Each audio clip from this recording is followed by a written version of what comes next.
In this video, I'm going to recap one of the thriller suspense films from 2003, titled Devil's Pond. Before we get to the storyline, I'd like to wish everyone a happy and great day. Without further ado, let's get straight to the storyline. The movie opens with a beautiful wedding scene, where the leads, Julianne, and her boyfriend, Mitch, finally tie the knot. After exchanging vows, Mitch expresses gratitude to Julianne's mother for organizing the celebration. He also thanks his father for not being present at his wedding, possibly due to their estranged relationship, or his father's busy work schedule. Soon after the wedding, the newlyweds embark on a 2-week honeymoon on a remote island. The husband reveals that he discovered this hidden gem a year ago, during a hunting trip with his father.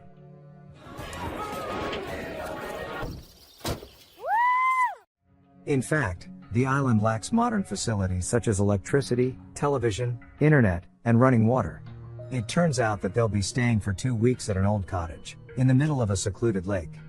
Although a little worried about their isolated residence surrounded by water, Julianne tries to settle in, and she finds comfort in Mitch's assurance that she will be safe. Navigating through the waters by boat, the couple makes their way to the house they rented. Despite Mitch's earlier guarantee, Julianne finds it difficult to get in touch with her mother because there is no phone service. Mitch offers to return, but Julianne is eager to continue their journey despite the setback.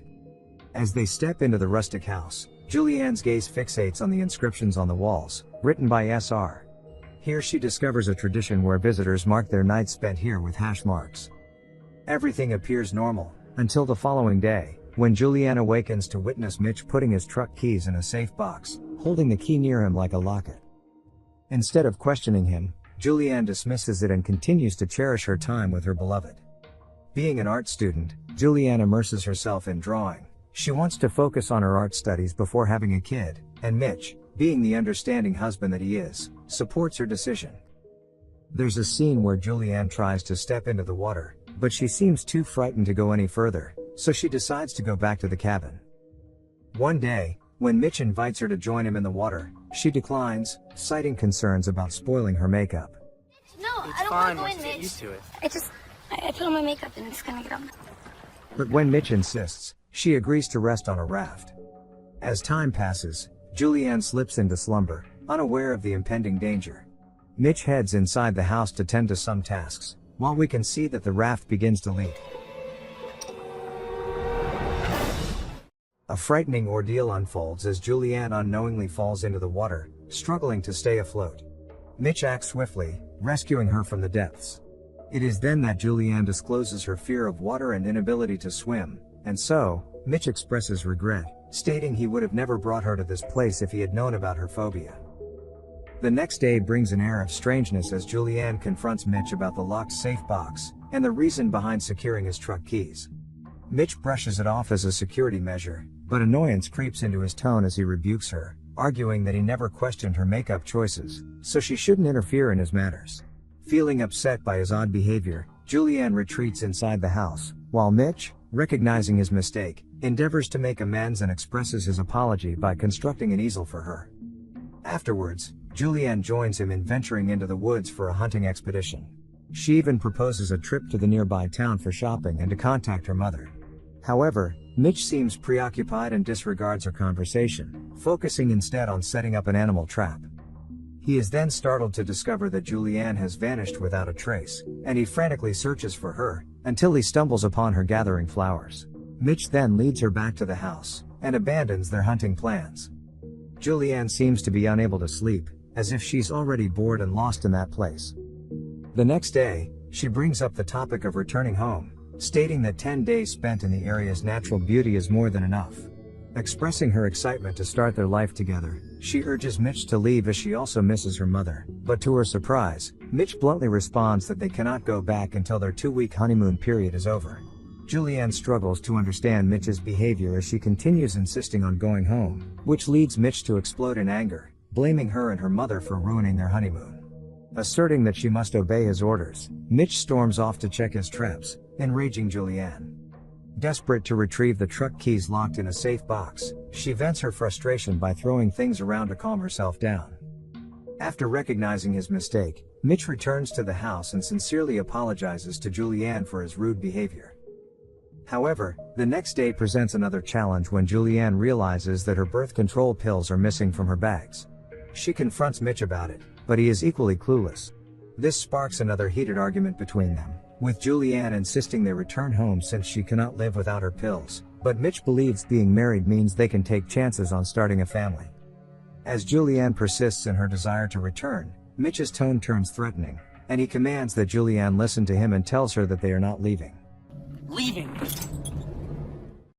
Witnessing a significant change in Mitch's behavior, Julianne finally realizes that she must leave the place in order to maintain her sanity.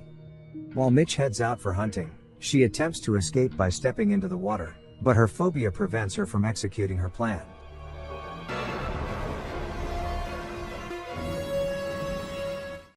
The following morning, Mitch wakes up to discover Julianne nowhere to be found, but as he goes outside, he notices his wife fishing by herself, unaware that his wife is planning to escape.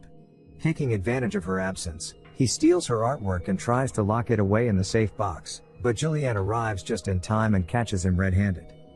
Among her other paintings, she notices a drawing of a bird on a tissue paper from the restaurant she used to go with her ex-boyfriend, Anthony.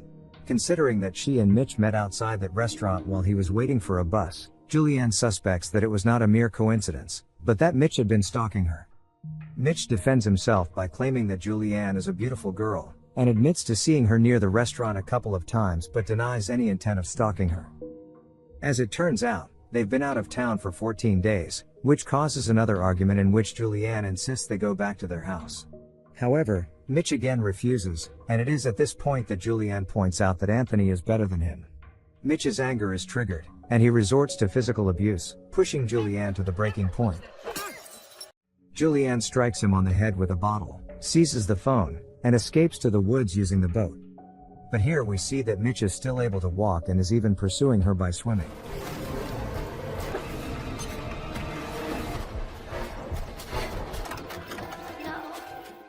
Unfortunately, her attempt to call her mother has failed as the phone's battery dies, leaving her with no choice but to flee as far away from the woods as possible. Along the way, she discovers a grave, without knowing who is buried there. She then hears her husband shouting for her, so she hides behind a tree.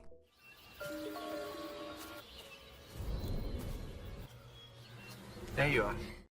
But unfortunately, Mitch eventually locates her, and so Julianne pretends to be lost, portraying her actions as a result of a mental breakdown. During the night, while Julianne is unaware and asleep, Mitch seizes the opportunity to sabotage their chances of leaving the island by deliberately sinking the boat.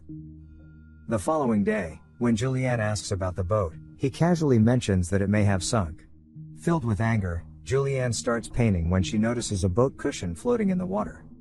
Viewing it as a potential flotation device, she discreetly attempts to retrieve it using a fishing cord, taking advantage of Mitch's distraction as he practices playing the guitar.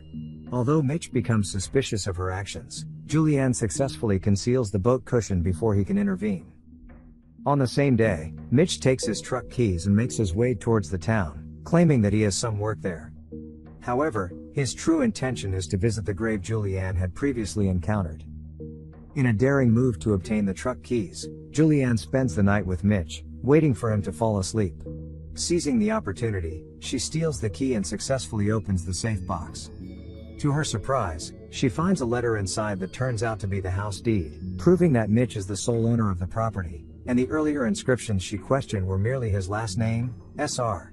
Without wasting any time, she grabs the keys and heads towards the woods using the boat cushion as a flotation device. However, upon reaching the truck, Julianne encounters a setback when it fails to start. She notices a flashlight from a distance, which makes her anxious, because she knows Mitch is closing in on her. Then, right in front of the window, Mitch appears. Armed with Mitch's gun, she commands him to fix the vehicle. Unfortunately, the situation takes a drastic turn for the worse when Mitch distracts her. And then all of a sudden... Mitch! Mitch! The following day, Julianne awakens to find herself chained to a tree on the island, facing a disturbing transformation in Mitch's demeanor. He starts tearing apart the flotation device, while revealing the truth about his home and father. It is disclosed that Mitch's father constantly pressured him to find the right partner and start a family. One day, during a hunting trip, His father's continuous demands push Mitch to the brink of rage, leading him to commit a horrific act, murdering his own father. He buried the body near the island so he and his wife could be close to his deceased father. He continues to vent his anger by destroying her belongings, discarding her painting tools, and burning her easel, while Julianne can be seen sitting under the scorching sun crying over her fate. As her behavior becomes increasingly irrational, Julianne realizes with growing certainty that it was all a planned abduction. She suspects that Mitch knew her cell phone would not work and that she could not swim. While Mitch does not deny these allegations, he remains steadfast in his claim that he loves her and always will. As rain starts to fall, Julianne desperately pleads with Mitch to let her go, using his professed love for her as an appeal. However, the psycho guy remains determined to stay on this secluded island for the rest of their lives, and raise a family together. Despite the bleak situation, Julianne refuses to lose hope and devises a plan to escape. She deliberately sets the matchstick box on fire, hoping to manipulate Mitch into going to town for supplies, which would allow her to strategize and make her escape. Initially resistant, Mitch eventually relents when he realizes they have no means to start a fire without the matches. With Mitch gone, Julianne seizes the chance to reclaim her freedom. Using a fishing net, she retrieves an axe she had spotted earlier in the water, and uses it to cut through the chain that had kept her tethered to the tree. Next, she retrieves the hidden raft, which she had concealed using a rock to keep it from floating away. Patching any potential leaks with bandages, she successfully inflates the raft, and sets out on her journey towards the wood. The events unfold with Mitch's truck breaking down, which gives him the idea to use the car lighter as an alternative to matchsticks. Meanwhile, Julianne steals the animal trap, and strategically sets it near the house. Before Mitch returns home, she manages to make her way back to the chair where he had left her. When Mitch arrives, he shares the idea of using a lit cigarette instead of matchsticks for starting fires. Learning that the truck broke down, Julianne questions what they would do in case of an emergency, to which Mitch calmly assures her that nothing will happen to anyone. In an attempt to conceal her escape, Julianne instructs Mitch to go inside and light another cigarette. However, tensions escalate when Mitch discovers water on the chair, providing evidence of Julianne's escape. His suspicions are confirmed when he spots the raft on the shore. This time, he does not engage in an argument, but becomes highly abusive. In her search for a means of self-defense, Julianne rushes into the house, closely pursued by Mitch. She is thrown out of the house, leaving her vulnerable and in need of a more effective strategy. As Mitch violently assaults Julianne, he accidentally steps into the animal trap. After taking the key from his neck, Julianne heads inside the house to acquire the gun, but Mitch regains consciousness and pulls the chain to overpower Julianne. And just as Mitch attempts to stab her,